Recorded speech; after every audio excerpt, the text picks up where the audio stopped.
प्रति व्यक्ति आय के मामले में आप 141वें नंबर पर खड़े हैं, 141वें नंबर पर। पांचवी बड़ी अर्थव्यवस्था किसके लिए मान्यवर?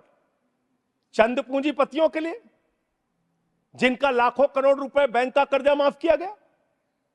यह किसके लिए मान्यवर? आपने कहा, चुनाव के दौरान हमने एक भाषण और सुना मान्यवर, कि आपकी संपत्ति लेके ये भाग जाएंगे, वो भाग जाएंगे, वो भाग जाएंगे। अरे संपत्ति कौन कौन लेके भागा है, ये तो सर्वविदित सत्य है। 20,000 करोड़ रुपए लेके नीरव मोदी भाग गया, 10,000 करोड़ रुपए लेके विजय माल्या भाग गया, 3,000 करोड़ लेके ललित मोदी भाग गया। ये कौन है? ये कौन है बड़े बड़े पूंजीपति? और मान्यवर, दूसरे सदन में इनका दिया गया जवाब है। मैं चाहूंगा आपके माध्यम से सरकार को इसका जवाब जरूर देना चाहिए, तो उसके बारे में मेरे साथ ये बहस कर सकते हैं, जो प्रस्ताव लाना हो ला सकते हैं। ये सर्वविदित सत्य है। मैं आपको बता रहा हूं मान्यवर, 3,53,000 करोड़ रुपए बैंक सेटलमेंट के, 3,53,655 करोड़ रुपए बैंक सेटलमेंट के नाम पे 43 कंपनियों का माफ किया गया। 43 कंपनियों का। इसका रिकॉर्ड आपके सामने मैं रख दूंगा। मान्यवर, संपत्ति आप कहां पहुंचा रहे हैं, किसको पहुंचा रहे हैं, किस लिए आप काम कर रहे हैं, किसके लिए काम कर रहे हैं, यह पूरे देश को जानना चाहिए। आपने रेलवे की उन्नति की चर्चा की है, वंदे मेट्रो की चर्चा की है। हमारे एक मित्र कह रहे थे ट्रेन में सफर, मैं शायद ट्रेन में भी सफर किया हूं, रोड से भी सफर किया हूं, इतना सफर किया हूं कि उसके आंकड़े जब सामने आएंगे तो वो एक गाथा लिखी जा सकती है उस पर। ट्रेन में सफर करने वालों की हालत आज क्या है? इंसान को भूसे की तरह भर के एक जगह से दूसरे जगह जाना पड़ता है मान्यवर। लखनऊ में उतरिए, वहां पर कुली मिले मुझे मान्यवर, उनके लिए एक वादा किया था बहुत पहले, और आप एक उदार हृदय के व्यक्ति हैं, मैं चाहता हूं आपके माध्यम से सरकार तक ये बात जानी चाहिए। कुलियों को वादा किया इस सरकार ने कि आपके बच्चों को नौकरी दी जाएगी, कुलियों को वादा किया वर्दी दी जाएगी, तमाम प्रकार की सुविधाएं दी जाएंगी। उनका ज्ञापन मेरे पास पड़ा हुआ है, आज भी उनकी मांगों के बारे में कोई सुना नहीं। आपने इस देश के नौजवानों के साथ क्या किया? पेपर लीक पे पेपर लीक, पेपर लीक पे पेपर लीक, नीट का पेपर लीक, उत्तर प्रदेश में दरोगा की भर्ती का पेपर लीक, गुजरात में पेपर लीक, राजस्थान में पेपर लीक, बिहार में पेपर लीक। 2 साल में 70 पेपर लीक हुए मान्यवर, 70 पेपर लीक। इस देश के नौजवानों के साथ आपने खिलवाड़ करने का काम किया। 2 करोड़ छात्रों और नौजवानों की जिंदगी बर्बाद हुई पेपर लीक के कारण। कौन जिम्मेदार है उसके लिए? कैसे कार्रवाई होगी? आप कमेटियां बनाते हैं। एनटीए जो एग्जाम करा रहा है, मैं ये मांग करता हूं आपके माध्यम से, उस एनटीए के अधिकारियों की जांच होनी चाहिए, और उन लोगों की जांच कराकर जो लोग भी इसमें शामिल हैं उनको गिरफ्तार करके जेल में डालिए और एनटीए को भंग कीजिए मान्यवर, क्योंकि बार बार जब जब एनटीए एग्जाम करा रहा है पेपर लीक हो रहा है। यह बड़ा सवाल है, इसके बारे में आपको सोचना चाहिए।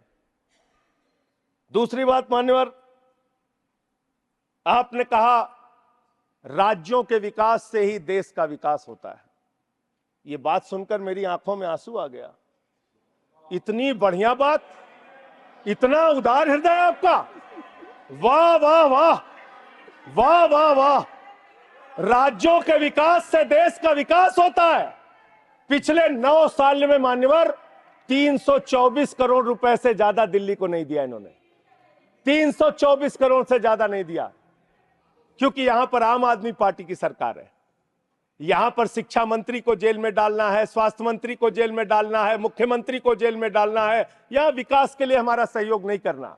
तीर्थ यात्रा योजना रोक लगाओ, होम डिलीवरी योजना रोक लगाओ, मोहल्ला क्लिनिक योजना रोक लगाओ, आप सिर्फ बिजली फ्री योजना रोक लगाओ, पानी फ्री योजना रोक लगाओ। आपका काम सिर्फ रोक लगाने के लिए है।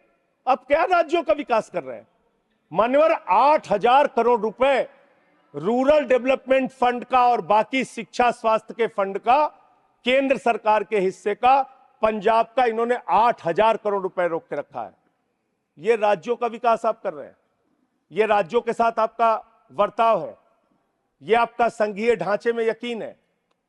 और सबसे महत्वपूर्ण बात मान्यवर, जो यहां पे कई वक्ताओं ने पहले भी कही, आप किस भावना से काम कर रहे हैं, किस भावना से आप काम कर रहे हैं। इस देश में दलितों के लिए, पिछड़ों के लिए, आदिवासियों के लिए, अल्पसंख्यकों के लिए, उनके अधिकारों की रक्षा के लिए भारत के संविधान में बहुत बड़ी ताकत उनको दी गई है। लेकिन जब वो जातीय जनगणना की मांग करते हैं, आप उनकी मांग सुनते नहीं। जब वो विश्वविद्यालयों में आरक्षण की बात करते हैं, उसमें एक एक दो दो पोस्ट निकाल के आप आरक्षण की व्यवस्था वहां पे खत्म करते हैं। जब वो अपने साथ होने वाले भेदभाव की चर्चा करते हैं, आप उस पर भी रोक लगाते हैं। मान्यवर, अमृतकाल के अंदर यह सवाल तो आपसे बनता है, यह पूछना तो आपसे बनता है कि जब प्रभु श्री राम के मंदिर का शिलान्यास हुआ तो तत्कालीन राष्ट्रपति वहां पर क्यों नहीं थे? जब उस प्रभु श्री राम के मंदिर का उद्घाटन हुआ तो मौजूदा राष्ट्रपति वहां पर क्यों नहीं थी? यह सवाल तो आपसे बनता है मान्यवर, यह सवाल तो इनसे पूछना बनता है कि अखिलेश यादव जी 5 साल मुख्यमंत्री रहे उत्तर प्रदेश के, जब घर खाली हुआ तो गंगा जल से धुला जाता है। और मुझे शर्म आती है, आजादी के 75 साल के बाद मान्यवर कन्नौज में एक मंदिर में दर्शन करने चले गए अपनी पत्नी के साथ, उस मंदिर को गंगा जल से बीजेपी के लोगों ने धुलने का काम किया। ये आपका रवैया है पिछड़ों के प्रति, दलितों के प्रति। मान्यवर, मैं समय अपने साथियों का कम कर लूंगा, मैं अपनी बात कहना चाहता हूं। मान्यवर, ये रवैया ठीक नहीं है, इतना भेदभाव, इतनी दुर्भावना ठीक नहीं है। इस देश के दलितों को, पिछड़ों को, आदिवासियों को, अल्पसंख्यकों को अपना मानिए। इस चुनाव ने एक संदेश आपको यह भी दिया है कि हम कोई पाकिस्तान नहीं है, हम अफगानिस्तान भी नहीं है, हम हिंदुस्तान हैं और हम मिलकर रहना चाहते हैं।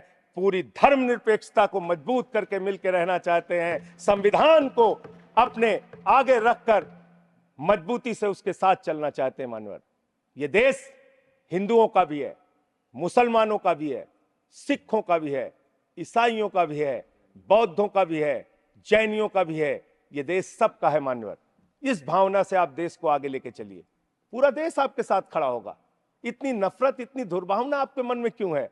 क्यों आप सबको अपने से दूर करने की कोशिश करते रहते हैं? इस पार्टी को भारतीय जनता पार्टी ही रहने दीजिए। इस पार्टी को मान्यवर भारतीय झगड़ा पार्टी मत बनाइए। मैं इन लोगों से कहना चाहता हूं, झगड़े लड़ाई से कुछ देश को मिलने वाला नहीं है। झगड़े लड़ाई से देश की उन्नति होने वाली नहीं है। आपको 240 सीटें मिली हैं, आप गठबंधन की सरकार चला रहे हैं, आप चलाइए, लेकिन इसके साथ साथ विपक्ष की भी अपनी भूमिका है, उस भूमिका को ध्यान में रखिए। विपक्ष को भी अपने साथ लेकर चलिए। इतना अगर आप टारगेट करके एक एक पार्टी को खत्म करने की कोशिश करेंगे तो जो दूसरों को खत्म करने की कोशिश करता है वो अपने आप ईश्वर उनको सही रास्ते पे पहुंचाने का काम करता है। और रावण का अहंकार नहीं चला मान्यवर तो किसी और का अहंकार क्या चलेगा? और हिंदू धर्म कितना विराट धर्म है, कितना विशाल धर्म है। हिंदू धर्म तो वसुदेव कुटुंबकम की बात करता है, कहता है पूरा विश्व हमारा परिवार है। हिंदू धर्म कहता है मान्यवर, कोई भी पूजा हम लोग खत्म करते हैं, कहते हैं धर्म की जय हो, अधर्म का नाश हो, प्राणियों में सद्भावना हो, विश्व का कल्याण हो। लेकिन अफसोस है कि भारतीय जनता पार्टी की मानसिकता है प्राणियों में दुर्भावना हो, प्राणियों में बंटवारा हो, प्राणियों को आपस में बांटा जाए। इनके लिए बहुत अच्छी लाइन है, वो मैं कहना चाहता हूं। बहुत ही अच्छी लाइन आप लोगों के लिए लिख कर लाया था कि किस तरह से आप लोग मुद्दों से ध्यान हटाना चाहते हैं। सभी का ध्यान बांटा जा रहा है, सभी का ध्यान बांटा जा रहा है। यह हिंदुस्तान बांटा जा रहा है, सभी का ध्यान बांटा जा रहा है, यह हिंदुस्तान बांटा जा रहा है। हमें ये मंदिर और मस्जिद दिखाकर हमारा ध्यान बांटा जा रहा है, हमारा ध्यान बांटा जा रहा है।